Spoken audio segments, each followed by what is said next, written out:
Step-by-step guide on how to create a digital notebook on Canva for KDP and Etsy. Let's do this. First, you open your Canva and you click on create new design. Scroll down and get to custom size. We're working with 8.5 by 11. That is perfect for notebooks. Create new design. You go to elements, type in background template. We are working with an already made template in the app. I'm going for something cute, so we are choosing something cute today. And this is what we got to. So you click on that and adjust to size. Click on arrow to get a rectangle. That is where our title will go to. Yes, adjust wherever you want. And then click to change the color. I wanted something to match, and that's what we're doing. Then you click on text to get the perfect text that we want. And that is the font we're going for. So we click on that. We adjust. And then ungroup so that you can edit each word separately.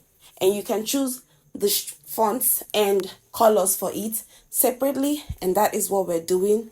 You choose the font up there. Whatever you want, whatever font you want. And for this, we chose Abaloma. That is it.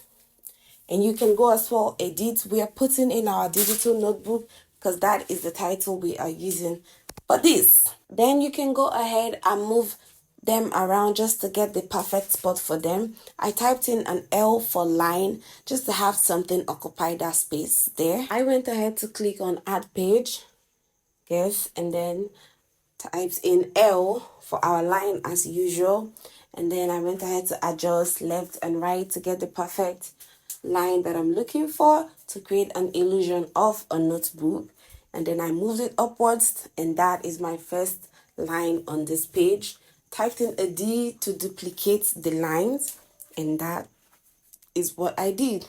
And then went ahead to keep adjusting, kept adjusting to get this perfect space in between the lines. So this right now is your choice, whatever you want to do. The space you want to have in between your lines, this part is preference.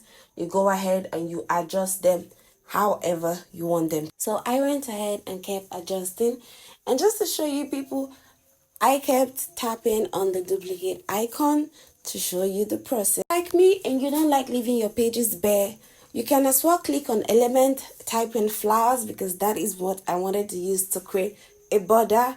And then I adjusted it to the size I wanted and then adjusted the lines to fit in, and this is what we have here. I then went ahead to click on grid so that I can show you how it looks, right? And then you use a Ctrl+D to duplicate the pages. I think you get up to 50 pages on Canva.